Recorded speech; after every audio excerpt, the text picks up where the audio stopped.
ಜ್ಞಾನವಂತರಾಗಿ ಪ್ರಬುದ್ಧರಾಗಿದ್ದೇವೆ ನಾವು. ಕಾರಣವಿಲ್ಲದ ಕಾರ್ಯವಿದೆಯೇ? ಕಾರಣವಿಲ್ಲದ ಕಾರ್ಯವನ್ನು ಕೈಗೊಳ್ಳುವುದು ಮಂದಮತಿ ಹೇಳುವುದಿಲ್ಲ.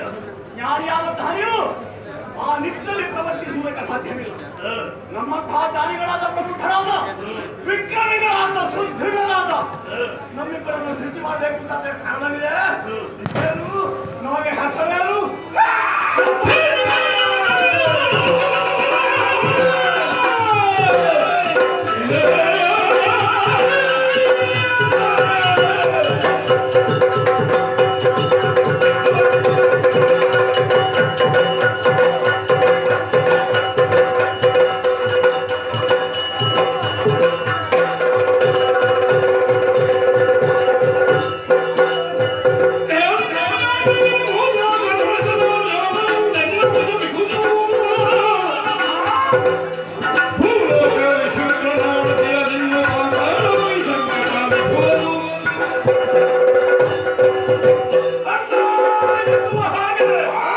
ನನ್ನನ್ನು ಕರೆದಿರಿ.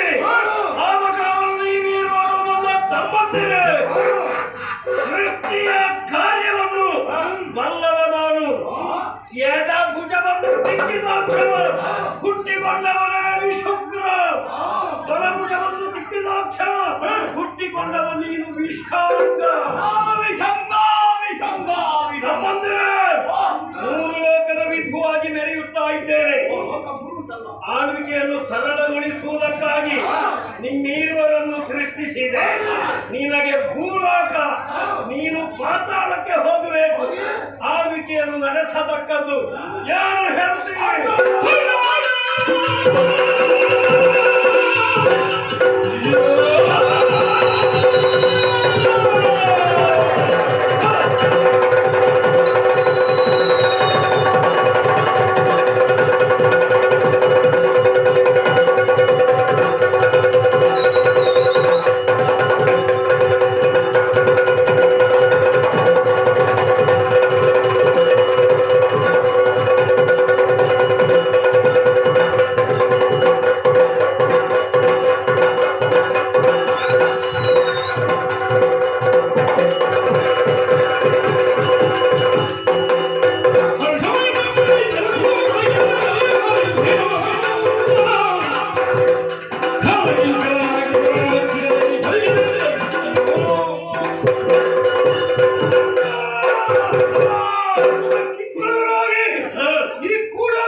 ನಿನ್ನ ಹಾಗಿರುವಂತಹ ಪರಾಕ್ರಮಗಳನ್ನು ಸೃಷ್ಟಿಸಿದ್ದು ನೀನು. ನಿಜ.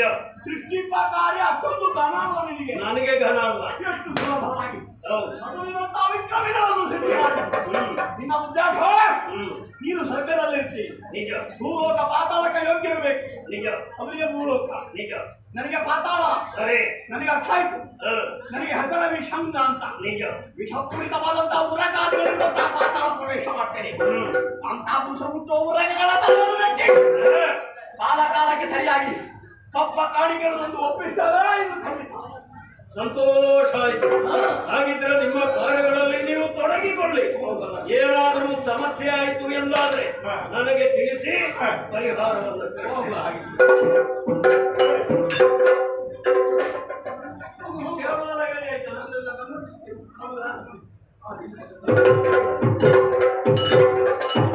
ಹೇಗೆ ನಮ್ಮ ಸೃಷ್ಟಿ ಹೇಗೆ ನನಗಿಂತಲೂ ಬಲವಾನ್ವಿತಳು. ಇನ್ನೊಂದು ಆಸೆ ಆಗಿದೆ ನನಗೆ. ಒಬ್ಬಳು ತಂಗಿಯನ್ನು ಸೃಷ್ಟಿ ಮಾಡಿದ್ರೆ ಹೇಗಿದ್ದಾಳೆ ಎನ್ನುವ ಹಾಗೆ ನೋಡಿ. ಆದ ಕಾರಣ ಮೋಕ್ಷ ಸ್ಥಳವನ್ನು ತಿಕ್ಕಿ ಓರ್ವಳನ್ನು ಸೃಷ್ಟಿ ಮಾಡಿ ನಿನಗೆ ಪ್ರವೇಶ ಇಲ್ಲ, ನಿನಗೆ ದೊಂದಿಯೂ ಇಲ್ಲ, ರಾಣವೂ ಇಲ್ಲ, ಅಲ್ಲೇ ಇರಬೇಕು. ಬೇಡ, ಮುಂದೆ ಬರಬೇಡ. ಏನು ಇದು ರಕ್ಕಸರ ಹಣೆ ಬರಹ. ಹುಟ್ಟಿ ಅರ್ಥಗಳಿಗೆ ಆಗಲಿಲ್ಲ, ಅವಳಿಗೆ ಮದುವೆ ಆಗಬೇಕಂತೆ. ಯಾ ತಂಗಿ, ಹುಟ್ಟಿದಾಕ್ಷಣ ಆಗಬೇಕಾದ ಸಂಸ್ಕಾರ ಏನು? ನಾಮಕರಣ ಆಗಬೇಕು. ನಿನಗೆ ಮೊದಲಾಗಿ ಹೆಸರಾಗಬೇಕು, ಒಳ್ಳೆ ಹೆಸರಾಗಬೇಕು. ನೀನು ಹುಟ್ಟಿದ ಕ್ಷಣ ಇಡೀ ವಾತಾವರಣದಲ್ಲಿಯೇ ಹೊಗೆ ತುಂಬಿಕೊಂಡಿದೆ. ಹೊಗೆಯ ಮಧ್ಯೆಯಿಂದ ನೀನು ಹುಟ್ಟಿಕೊಂಡವಳು. ಆದ ಕಾರಣ ನಿನಗೆ ಹೆಸರೇನು ಬಲ್ಲಡ? ಧೂಮಿನಿ.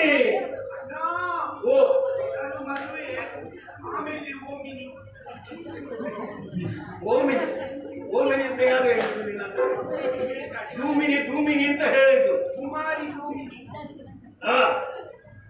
ಈಗ ಮದುವೆ ಆಗಬೇಕಾ ನಿನಗೆ? ಮದುವೆ ವ್ಯವಸ್ಥೆಯನ್ನು ಆದಷ್ಟು ಬೇಗ ಮಾಡೋಣ. ನಾನಿಲ್ವಾ ನಿನಗೆ? ಹಾಗಲ್ಲ, ಅಣ್ಣನಿರುತ್ತ ನೀನು ಯೋಚಿಸಬೇಡ. ಆದಷ್ಟು ಬೇಗನೆ ನಿನಗೆ ಮದುವೆಯನ್ನು ಮಾಡಿಸ್ತೇನೆ. ಸಮಾಧಾನದಲ್ಲಿ ಏನೇ ಆಗಲಿ ಮೂರು ಲೋಕದ ವಿಧವಾಗಿ ಮೆರೆಯುತ್ತಾ ಇದ್ದೇನೆ. ಬೇಕಾದ ಹಾಗೆ ಆಳ್ವಿಕೆಯ ವ್ಯವಸ್ಥೆಯನ್ನು ಮಾಡಿದ್ದೇನೆ. ಸ್ವಲ್ಪ ವಿಶ್ರಾಂತಿಯನ್ನು ಪಡೆಯಬೇಕು.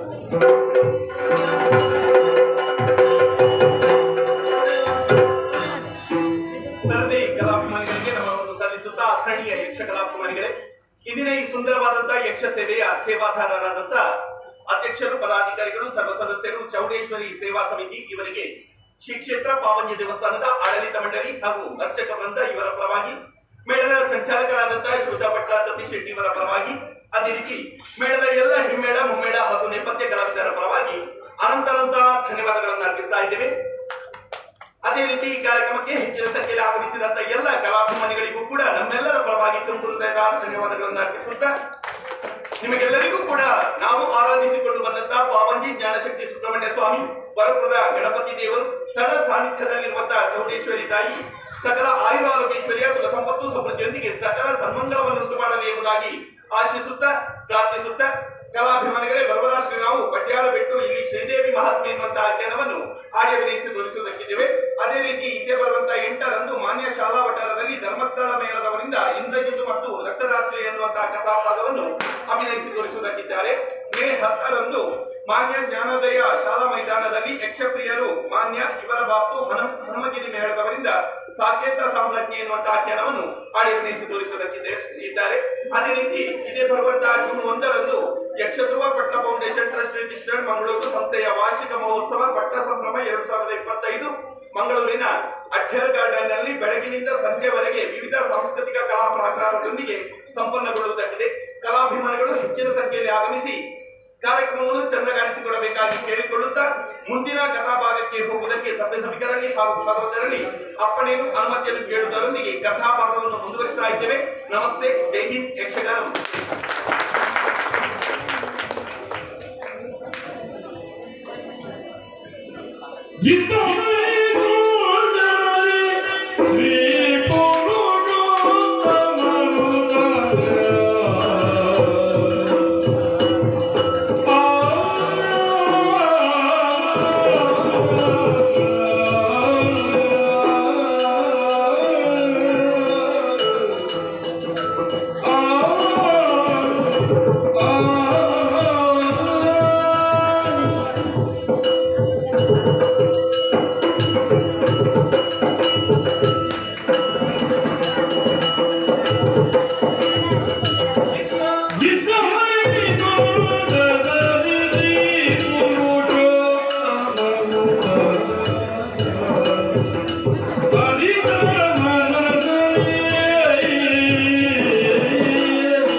ಬದುಕನ್ನು ಒದಗಿಸಿದವನ ವರ್ತಮಾನವನ್ನಾಲಿಸಿದೆ.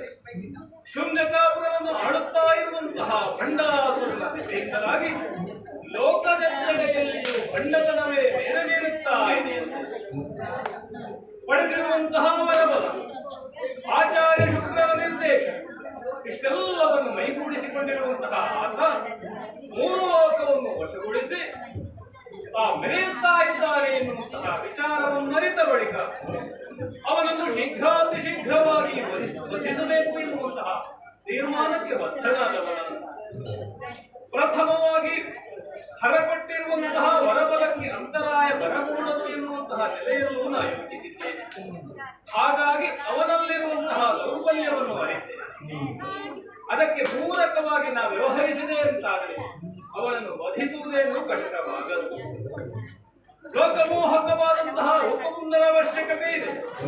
ಅವನನ್ನು ವಶಗೊಳಿಸಬೇಕು ಅಂತಾದರೆ ಆ ರೂಪಾತಿಶಯಕ್ಕೆ ಯಾರನ್ನಪ್ಪ ನೇಮಿ ಸರಿ, ಯಾರ್ಯಾರನ್ನು ಯಾಕೆ?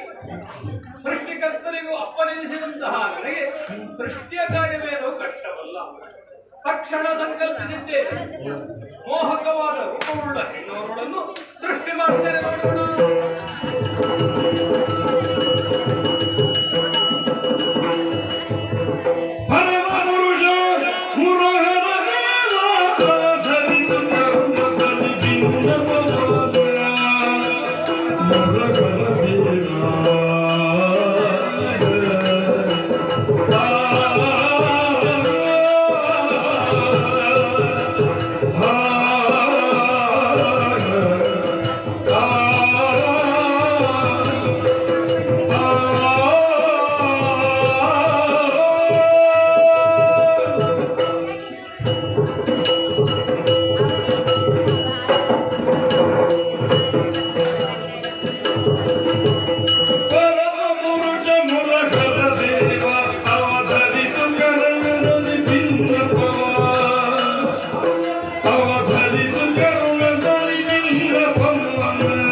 ಆಶ್ಚರ್ಯವನ್ನೇ ಕಾಣುತ್ತಾ ಇದ್ದೇನೆ. ಲೋಕದ ಧರ್ಮ ಹೇಗೆ ಅಪ್ಪಯ್ಯ? ಪ್ರಕೃತಿ ಪುರುಷರ ಸಮ್ಮಿಲನದಿಂದ ನವಮಾಸ ಗರ್ಭದಲ್ಲಿ ಇದ್ದು ದಶಮದ ತಿಂಗಳಲ್ಲಿ ಲೋಕದ ಬೆಳಕನ್ನು ಕಾಣುವುದು ಲೋಕಧರ್ಮವಂತೆ. ಆದರೆ ನಾನು ಹಾಗಲ್ಲ. ಹುಟ್ಟಿದ ಕ್ಷಣದಲ್ಲಿ ನಿಮ್ಮ ಭುಜನೆತ್ತರಕ್ಕೆ ಬೆಳೆದು ನಿಂತಿದ್ದೇನೆ. ಬೇಕಾದಂತಹ ಜ್ಞಾನವನ್ನು ಅನುಗ್ರಹ ಮಾಡಿದವರಿದ್ದೀರಿ. ಹಾಗಾಗಿ ಜನಕ ಎನ್ನುವುದಾಗಿ ಸಂಬೋಧಿಸುತ್ತಾ ಇದ್ದೇನೆ. ಇದು ಜನಕಜನ್ಯರ ಸಂಬಂಧ ಎನ್ನುವುದಾಗಿ ಅರ್ಥವಿಸಿಕೊಂಡಿದ್ದೇನೆ. ಜನಕ ಈ ರೀತಿಯಾಗಿ ನನ್ನನ್ನು ಸೃಷ್ಟಿ ಮಾಡುವುದಕ್ಕೆ ಕಾರಣವೇನು? ನನ್ನಿಂದ ಆಗಬೇಕಾದಂತಹ ಕಾರ್ಯವಾದರೂ ಏನು? ಸನ್ನಿಧಾನದಿಂದ ಅಪ್ಪಣೆಯಾಗಬೇಕು. ಹರಿನಾಮಕ್ಕೆ Thank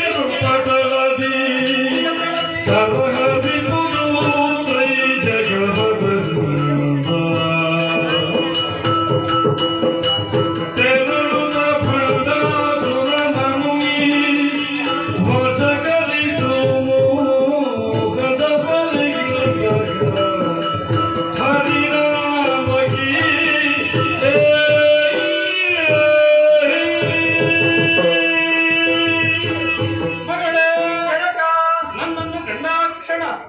ಹರ್ಷೋಲ್ಲಾಸದಿಂದ ಕುಣಿಯುತ್ತಾ ಇರುವಂತಹ ನಿನ್ನ ಚಾಕಚಕ್ಯತೆಯನ್ನು ಚೆನ್ನಾಗಿ ಗಮನಿಸ್ತಾ ಇದ್ದೇನೆ ನಾನು. ಓಹೋ. ನಿನ್ನ ನಡೆ, ನಿನ್ನ ನುಡಿ, ಹಾ. ಮೃದು ಮಧುರವಾದಂತಹ ಮಾತುಗಳು ಹಾ.